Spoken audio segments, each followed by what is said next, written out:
Hello friends, स्वागत है आप सभी का एक बार फिर आपके अपने YouTube channel GK Prince academy पर। तो दोस्तों, हम आज इस वीडियो के माध्यम से बात करेंगे उत्तर प्रदेश पुलिस भर्ती के बारे में, जो कि आया कांस्टेबल भर्ती के बारे में। उसके बारे में सारे चीज़ें देखेंगे, ठीक है। डिटेल वाइज एक एक करके देखेंगे कि इसका लास्ट डेट कब है, फॉर्म भरने का अप्लाई डेट, ठीक है, और फॉर्म फीस जमा करने की अंतिम तिथि क्या होगी। साथ ही साथ इसमें हम बात करेंगे कि कौन कौन लोग अप्लाई कर सकता है, एलिजिबिलिटी क्राइटेरिया क्या होगी। साथ ही साथ इसमें एज देखेंगे क्योंकि एज रिलैक्सेशन के लिए भी एक नोटिफिकेशन आया हुआ था, ठीक है, उसमें ये भी देखेंगे। और इसके बाद हम इसमें सबसे महत्वपूर्ण सिलेबस देखेंगे, ठीक है। सिलेबस कैसे, सिलेबस है, क्या चीज़ें उसमें पूछी जाएंगी, कौन कौन से सब्जेक्ट आपको पढ़ना है, कौन कौन से सब्जेक्ट के लिए आपको किताबें हैं, उसके लिए कौन कौन सी आपके लिए बेस्ट होंगी, जो कि यूपी पुलिस कांस्टेबल भर्ती के लिए आपका जो है सिलेक्शन होने के लिए बिल्कुल सही हो, ठीक है। इसमें सारी चीज़ें देखेंगे, ठीक है, कौन कौन से लोग अप्लाई कर सकते हैं। तो आइए इस वीडियो को लाइक कर दीजिएगा, चैनल को सब्सक्राइब नहीं किया अभी तो सब्सक्राइब कर लीजिएगा, क्योंकि अगर हम बात करेंगे इसमें सारी चीज़ों को तो अपडेट आपको आज इसी वीडियो के माध्यम से मिलने वाले हैं। सबसे पहले देखें तो कहाँ से भर्ती निकाली गई है, किसके लिए भर्ती निकाला गया। उसमें आरक्षी नागरिक पुलिस है, पुरुष महिला दोनों के लिए। आरक्षी पीएससी से रिलेटेड है, पुरुष सिर्फ उसमें भर सकता है। विशेष सुरक्षा बल में सिर्फ पुरुष भर सकता है। महिला बटालियन के लिए महिला आरक्षी निकाला गया है, कांस्टेबल मतलब महिला कांस्टेबल का अलग से, ठीक है। इसके बाद आरक्षी घुड़सवार पुरुष के लिए निकाला गया है। जेल वार्डर पुरुष और जेल वार्डर महिला, इन सभी के लिए निकाला गया। वेतनमान क्या होगा तो देखिए, ग्रेड पे 2000 ग्रेड पे नए वेतन के अनुसार जो है लेवल 3 के अनुसार इसमें लगेगा, जिसमें आपको इनिशियल वेतन 21,700 स्टार्ट होगा, ठीक है। 5200 से 20,000 के बीच पे ग्रेड पे 2000 पर आमंत्रित किया जा रहा है। अब यहाँ पे अगर हम बात करेंगे तो कितनी जो है वैकेंसी है टोटल, तो आरक्षी नागरिक पुलिस की बात करेंगे, जो कि कांस्टेबल जिसको कहते हैं, पुरुष महिला दोनों के लिए है। विवरण पदों का देख सकते हैं। अनरिजर्व, ठीक है, अनरिजर्व में 4,191 पद है। ईडब्ल्यूएस में 1,046 पद है। ओबीसी यानी अन्य पिछड़ा वर्ग में इसमें 2,826 पद है, ठीक है। अनुसूचित जाति में 2,198 पद और अनुसूचित जनजाति में 208 पद। टोटल 10,469 पद ये हो गया आपका आरक्षी नागरिक मतलब आरक्षी नागरिक पुलिस यानी कि कांस्टेबल का, ठीक है। साथ ही साथ इसमें बात करेंगे कि ईडब्ल्यूएस ओबीसी और एससी एसटी का जो कास्ट सर्टिफिकेट है वो कब का लगेगा, मतलब कितने सालों का लगेगा, जाति और निवास, वो भी हम देखने वाले वीडियो में, ठीक है। तो इसलिए वीडियो को लाइक कर दीजिएगा और वीडियो को पूरा देखिए, तभी आपको इसको भरपूर फायदा मिल पाएगा।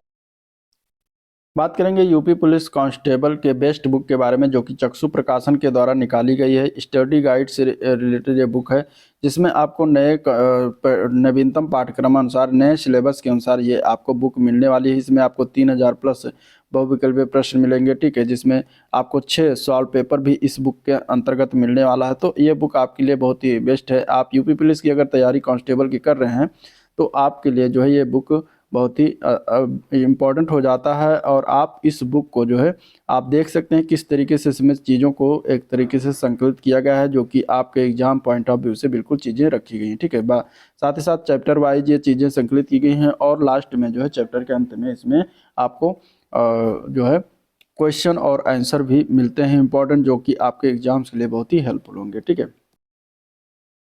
साथ ही यूपी पुलिस कांस्टेबल के लिए आप स्टडी गाइड के साथ साथ प्रैक्टिस सेट और चैप्टर वाइज सॉल्व पेपर की बुक भी ले सकते हैं और अपनी तैयारी को और मजबूत कर सकते हैं। इसको अगर आप परचेज करना चाहते हैं तो डिस्क्रिप्शन बॉक्स में इसका लिंक दिया गया है, जहां पर आप जाकर वहां से ऑनलाइन जो है इसको परचेज कर सकते हैं। आपका होम डिलीवरी हो जाएगा, ठीक है। वहां से फ्लिपकार्ट, अमेजन, स्नैपडील, मीजो, चक्सू बुक्स जाकर कॉम्बो पैक में इसको आप परचेज कर सकते हैं। आगे जो इसमें पद है वो है पीएससी, यानी पीएससी में जो निकला हुआ पद है, जैसे अनारक्षित पीएससी कांस्टेबल में 6,060 पद है, यानी कि अनरिजर्व। और ईडब्ल्यूएस का 1,512 पद, अन्य पिछड़ा वर्ग का 4,083 पद, अनुसूचित जात 3,176 पद और अनुसूचित जनजात 300 पद है। टोटल 15,131 पद पीएससी में है। इसके अलावा आरक्षी विशेष सुरक्षा बल की बात करेंगे, उसमें कांस्टेबल की बात करेंगे, सिर्फ ये पुरुष अभ्यर्थी इसको अप्लाई कर सकता है, जिसमें अनारक्षित पद 538 है, ईडब्ल्यूएस 134 है, अन्य पिछड़ा वर्ग 362 है, अनुसूचित जात 281, अनुसूचित जनजात 26 है, 1,341 पद आया हुआ है। और महिला बटालियन में लखनऊ, बंदाई और गोरखपुर के लिए महिला आरक्षी रिक्त पदों का श्रेणीवार केवल महिला अभ्यर्थियों के लिए, जिसमें अनारक्षित 916 है, ईडब्ल्यू 228 है, अन्य पिछड़ा और 615, अनुसूचित जात 478 और अनुसूचित जनजात 45 है। टोटल 2282 पद है। इसके अलावा आरक्षी घुड़सवार पुलिस कांस्टेबल के लिए इसमें केवल पुरुष अभ्यर्थियों के लिए, जिसमें अनारक्षित 30 पद, ईडब्ल्यूएस 7 हैं, अन्य ओबीसी के लिए 19 पद है, अनुसूचित जात 14, अनुसूचित जनजात जो है इसमें आपका आ जाता है 1 पद और टोटल 71 पद है। ठीक है।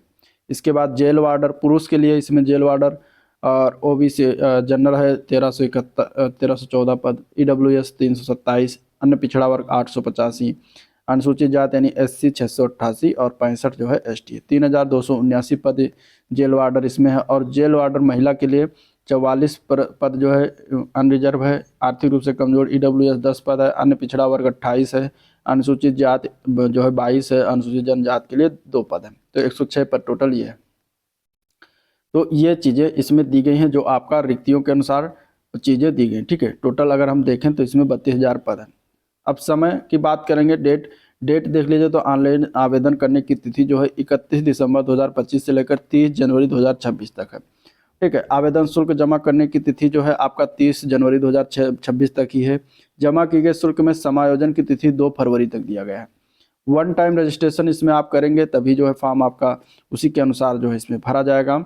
साथ ही साथ अगर हम बात करेंगे आवेदन शुल्क, तो आवेदन शुल्क जो है वो ईडब्ल्यूएस सामान्य अन्य पिछड़ा वर्ग के लिए 500 रुपये है, अनुसूचित जात अनुसूचित जनजात के लिए 400 रुपये रखा गया। ठीक है। भारत का नागरिक होना उसको अनिवार्य है। इसके बाद अगर हम बात करेंगे शैक्षिक अर्हता की, शैक्षिक अर्हता में इसमें आपको मांगा गया है 12वीं क्लास की अर्हता या सरकार द्वारा मान्यता प्राप्त उसके समकक्ष, यानी 12वीं पास वाले इसमें अभ्यर्थी लोग भर सकते हैं। ठीक है। इसमें देखिए सीधा लिखा गया है अपेयरिंग वाले अभ्यर्थी इसमें पात्र नहीं होंगे। मतलब जो अपेयरिंग मतलब कि 12वीं क्लास में हैं और वो पेपर दे रहे हैं वो नहीं, बस सिर्फ पास जो हैं, जो पास हैं बिल्कुल वही भर सकते हैं, ये इसमें दिया गया है सीधा सीधा। ठीक है। अर्हता क्या है तो इसमें देखिए अगर आपने डोएक या नीलेट सोसाइटी से अगर ओ लेवल आपने किया हुआ है प्रमाण पत्र तो उसको जो है थोड़ा अधिमानी अर्हता दिया जाएगा। ठीक है। अगर आपने प्रादेशिक सेना में 2 वर्ष की अवधि तक सेवा की हो तो आपको उसमें अधिमानी अर्हता दी जाएगी। राष्ट्रीय कैडेट कोर का बी प्रमाण पत्र हो तो उसमें भी आपको अधिमानी अर्हता। अब इनमें से अगर एक से अधिक आपके पास है तो केवल एक का ही आपको अधिमानी अर्हता प्राप्त होगा। आयु की बात करेंगे तो आयु इसमें देखिए पुरुष अभ्यर्थी दिनांक 1/7/2025 को 18 वर्ष की प्राप्त कर ली हो और 22 वर्ष की अवस्था प्राप्त न की हो, अर्थात अभ्यर्थी का जन्म 2 जुलाई 2003 से पूर्व और 1 जुलाई 2007 के बाद नहीं होना चाहिए। वहीं महिला अभ्यर्थी के लिए 18 वर्ष की प्राप्त कर ली हो, 25 वर्ष की आयु प्राप्त न की अर्थात 2 जुलाई 2000 से पूर्व और 1 जुलाई 2007 के बाद नहीं होना चाहिए। ये पहले जब नोटिफिकेशन आया तो आयु इसमें ये था। ठीक है। और अभी एक लेटेस्ट नोटिफिकेशन आया जिसमें आयु को बढ़ाया गया है, संशोधन किया गया। आयु की सीमा अभी जो ये आया हुआ है 5 जनवरी को नोटिफिकेशन आया था जिसमें आयु की 3 साल जो है आयु बढ़ा दिया गया सभी वर्गों के लिए। ठीक है। इसमें देखिए लिखा गया है यहाँ पे कि सीमा जो है सभी वर्गों के लिए अपवाद स्वरूप एक बार के लिए 3 वर्ष का शिथिलीकरण माने कि बढ़ाया गया है, प्रदान किए जाने का निर्णय लिया गया है। अब क्या रख दिया गया है, अब देखिए आयु सीमा जो छूट दिया गया है, अब सामान्य श्रेणी और ईडब्ल्यूएस के लिए 2000 से लेकर 2007 के बीच पैदा हुआ हो या फिर महिला के लिए 1997 से लेकर 2007 के मध्य। अब अनुसूचित जाति के अभ्यर्थी के लिए अधिकतम 5 वर्ष का छूट है, तो यहाँ पे क्या हो जाएगा इनका, अनुसूचित जाति यानी एससी के लिए 1995 से लेकर 2007 के मध्य पैदा हुआ हो और महिला 1992 से 2007 के मध्य पैदा हुआ है। अनुसूचित जनजाति के लिए 5 वर्ष का इन्हें भी छूट दिया गया है 1995 से 2007 और 1992, मतलब सेम टू सेम। और इसी प्रकार ओबीसी के लिए भी जो है आयु में छूट दिया गया। अब 1995 से 2007 के बीच जो अभ्यर्थी का जन्म हुआ है पुरुष में, 1992 से 2007 के बीच जो महिला जन्म हुई है तो वो जो है अब क्या है फॉर्म को अप्लाई कर सकते हैं। ठीक है। तो यहाँ पे ये छूट दिया गया है। इसके बाद राज्य कर्मचारी के लिए यही 1995 से 2007 के लिए जो है दिया गया है। ठीक है। तो ये चीज़ें आपको जो है 5 जनवरी को ये बाद में संशोधन करके निकाला गया है। फिर अब हम देखते हैं आगे इसमें, तो उसी क्रम में जो है आयु छूट तालिका था तो ये तो अब संशोधन के बाद दूसरा हो गया तो वो आपने देखा। ठीक है। इसके बाद अगर हम बात करेंगे यहाँ पे भर्ती की प्रक्रिया। तो भर्ती प्रक्रिया में यहाँ पे लिखित परीक्षा होगी। लिखित परीक्षा में इसमें अगर हम बात करेंगे, लिखित परीक्षा में क्या है, तो देखिए आरक्षी पुलिस, नागरिक पुलिस, महिला बटालियन, महिला आरक्षी के पदों पर चयन के लिए जो है निकाला गया है, जिसमें अगर हम बात करेंगे तो इसमें लिखित परीक्षा वही किस प्रकार होगा, वस्तुनिष्ठ प्रकार का प्रश्न पत्र रखा जाएगा, जिसमें लिखित परीक्षा 300 अंक की होगी, जिसका 2 घंटे समय आपको दिया जाएगा। मतलब 300 नंबर का परीक्षा होगा, 2 घंटे आपको समय मिलेंगे। और लिखित परीक्षा में 4 विषय होंगे। इसमें सामान्य ज्ञान, सामान्य हिंदी, संख्यात्मक एवं मानसिक योग्यता और मानसिक अभिरुचि, बुद्धिलब्धि और तार्किक क्षमता यानी कि रीजनिंग जिसको कहते हैं। तो इस प्रकार आपको 4 सब्जेक्ट पढ़ना है, ठीक है, 4 सब्जेक्ट पढ़ना है। और इसमें एक चीज़ें और है कि लिखित परीक्षा में अगर न्यूनतम अंक पाने में विफल रहने वाले अभ्यर्थी के लिए पात्र नहीं होंगे, इसमें अनारक्षित अभ्यर्थियों के लिए 30% अंक अनिवार्य किया गया है। ईडब्ल्यूएस के लिए 25% और ओबीसी के लिए 25% अंक अनिवार्य किया गया है। अनुसूचित जात और जनजाति के लिए 20% अनिवार्य किया गया है। इस लिखित परीक्षा में कुल प्रश्नों की संख्या 150 होगा और 300 नंबर का होगा, ठीक है। और प्रत्येक सही उत्तर के लिए 2 अंक निर्धारित किया गया है, ठीक है। OMR बेस परीक्षा कराई जाएगी, ठीक है, आधारित होगा, जिसमें यह भी बताया गया कि अगर एक से अधिक दिनांक में विभिन्न पालियों में पेपर होता है तो उसका नॉर्मलाइजेशन के लिए जो है प्रक्रिया जारी किया जाएगा, मतलब नॉर्मलाइजेशन कराया जाएगा, ठीक है। इसमें अगर हम बात करेंगे तो नॉर्मलाइजेशन हो गया। अब आगे अगर हम बात करते हैं इसमें, तो चीज़ों को शारीरिक मानदंड, जब पेपर अगर आपने लिखित निकाल लिया तो उसके बाद जो है आपका शारीरिक परीक्षा होगा, जिसमें फिजिकल जिसको कहते हैं, फिजिकल में दौड़ धूप जो कराया जाएगा वो आपका बाद में। शारीरिक मानदंड परीक्षण के लिए आपको इसमें होना अनिवार्य है, जिससे कि सामान्य, अन्य पिछड़ा, अनुसूचित जाति के लिए पुरुष के लिए न्यूनतम ऊंचाई 168 सेंटीमीटर होना अनिवार्य है और अनुसूचित जनजाति पुरुष अभ्यर्थियों के लिए 160 सेंटीमीटर होना अनिवार्य है। तो ये इनकी लंबाई माना गया, ठीक है। सीना की बात करेंगे तो सामान्य, अन्य पिछड़ा वर्ग, अनुसूचित जात अभ्यर्थी के लिए न्यूनतम सीने की माप 79 सेंटीमीटर बिना फुलाने पर और फुलाने पर कम से कम 84 सेंटीमीटर होना चाहिए। अनुसूचित जनजाति के लिए 77 से 82 सेंटीमीटर फुलाने पर होना चाहिए, ठीक है। न्यूनतम 5 सेंटीमीटर सीना का जो है फुलाव अनिवार्य है। अब महिला अभ्यर्थियों के लिए न्यूनतम शारीरिक मान, इनकी ऊंचाई महिलाओं की सामान्य, पिछड़े वर्ग और अनुसूचित जाति के लिए 152 सेंटीमीटर मांगा गया है, अनुसूचित जनजाति के लिए 147 सेंटीमीटर। वजन की बात करेंगे तो महिला अभ्यर्थियों के लिए न्यूनतम वजन माना गया 40 किलोग्राम, मतलब न्यूनतम वजन उनका होना चाहिए 40 किलोग्राम, ठीक है। ये चीज़ें हैं मांगी गई हैं महिलाओं के लिए। इसके बाद अगर हम बात करेंगे तो शारीरिक दक्षता परीक्षा, जिसमें आपको दौड़ करना है और दौड़ में इसमें मांगा गया है जो पुरुष अभ्यर्थियों के लिए 4.8 किलोमीटर की दौड़ 25 मिनट में निकालनी है और महिला अभ्यर्थियों के लिए 2.4 किलोमीटर की दौड़ 14 मिनट में पूरा करना आवश्यक है। ये दौड़ इतना जो है निकाला जाएगा, ठीक है। ये होगा दौड़, ये बाद में कराया जाएगा जब आप पेपर में पास होंगे उसके बाद। और ये लिखित परीक्षा का जो पाठ्यक्रम, इसमें सामान्य ज्ञान, सामान्य हिंदी और रीजनिंग और मैथ 150 क्वेश्चन, 300 अंक का वस्तुनिष्ठ प्रकार का पूछा जाएगा। क्या क्या चीज़ें पूछी जाएंगी?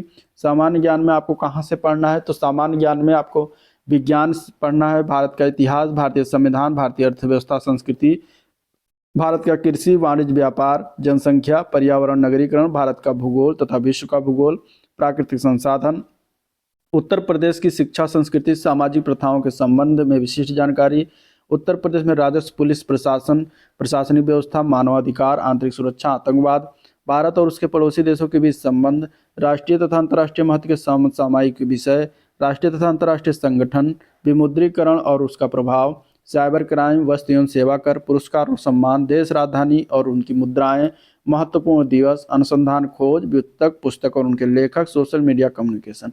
इतनी सारी चीज़ें आपको जीएस जीके में पढ़ना है, ठीक है। इसके बाद हिंदी में क्या क्या चीज़ें पढ़नी है? हिंदी में आपको हिंदी और अन्य भारतीय भाषाएं हो गई, ठीक है। हिंदी व्याकरण का मौलिक ज्ञान होना चाहिए, जिसमें हिंदी वर्णमाला, तद्भव, तत्सम, पर्यायवाची, विलोम, अनेकार्थक वाक्यांशों के स्थान पर एक शब्द, समरूपी भिन्नार्थक शब्द, अशुद्ध वाक्यों को शुद्ध करना, लिंग वचन कारक, सर्वनाम विशेषण क्रिया, काल, वाच्य, अव्यय, उपसर्ग, प्रत्यय, संधि, समास, विराम चिन्ह, मुहावरा, लोकोक्तियाँ, रस, छंद, अलंकार आदि, ठीक है। अपठित बोध भी आएगा, प्रसिद्ध कवि, लेखक, उनकी प्रसिद्ध रचनाएं, हिंदी भाषा में पुरस्कार, विविध, ये सभी चीज़ें आपको हिंदी से रिलेटेड पढ़नी है। फिर इसके बाद आपका अगर हम इसमें देखें, ये सभी चीज़ें हो गई, ठीक है, हिंदी हो गया। फिर आपका आ जाता है न्यूमेरिकल यानी कि मैथ। मैथ में अगर हम बात करेंगे नंबर सिस्टम यानी संख्या पद्धति, सिंप्लीफिकेशन हो गया, डेसिमल फ्रैक्शन हो गया, हाईएस्ट कॉमन फैक्टर यानी कि एचसीएफ और एलसीएम हो गया जिसको कहते हैं लासा मासा, ठीक है, रेशियो और प्रोपोर्शन हो गया, परसेंटेज है, प्रॉफिट लॉस है, discount, simple interest, compound interest, ठीक है, जो है एसआईसीआई, ये पार्टनरशिप हो गया यानी भागीदारी, एवरेज यानी औसत, टाइम वर्क और टाइम एंड डिस्टेंस, ठीक है, use of tables and graphs, mensuration, arithmetical computation और मिसलेनियस और सारी विविध चीज़ें पूछी जाएंगी। इसके बाद इसमें आपका तार्किक कुछ आ जाता है, तार्किक कार्य हो गया, संकेत संबंध विश्लेषण हो गया, ठीक है, परसेप्शन टेस्ट हो गया, वर्ड फॉर्मेशन टेस्ट हो गया, लेटर नंबर सीरीज है, वर्ड एंड अल्फ़ाबेट है, एनालॉजी है, कॉमन सेंस टेस्ट है और डायरेक्शन सेंस टेस्ट है, ठीक है, ये सभी पूछा जाना है। फिर रीजनिंग में आपको यहाँ पे जो है रीजनिंग से रिलेटेड जो दिया गया है, जैसे series completion test, spotting out, relationship and analogy test, ठीक है, डायरेक्शन दिशा, ये सभी, ब्लड रिलेशन हो गया, प्रॉब्लम अल्फ़ाबेट हो गया, टाइम सीक्वेंस हो गया और वेन डायग्राम, डिफरेंस, स्पेस, समानता, समरूपता, मतलब सारी चीज़ें आपको लगभग पढ़नी है यहाँ पे, ठीक है, सारी चीज़ें इसमें दी गई हैं। तो ये था सिलेबस के बारे में जो आपके सामने है। तो यही था जिसको हमें बताना है, ठीक है। लिखित परीक्षा पाठ्यक्रम जो लोग तैयारी नहीं कर रहे हो तैयारी करना स्टार्ट कर दें, जो लोग फॉर्म अप्लाई नहीं किए फॉर्म अप्लाई कर दें जल्द से जल्द। लास्ट डेट के चक्कर में मत रहें, क्योंकि उस समय जो हो जाता है साइट बहुत बिजी हो जाता है, फिर फॉर्म को अप्लाई नहीं कर पाते हैं, ठीक है, कई बच्चे। तो जितना जल्दी हो सके आप अप्लाई कर दीजिए। और यह था वीडियो आज जिसको हम लोगों ने देखा, डिस्कस किया, ठीक है। आज का वीडियो एंड करते हैं, मिलते हैं नेक्स्ट वीडियो में जिसमें हम इसका एक लिखित जो सिलेबस के बारे में उसका अलग से वीडियो बना देंगे, ठीक है। तो चलिए एंड करते हैं, आज के लिए इतना ही, थैंक यू।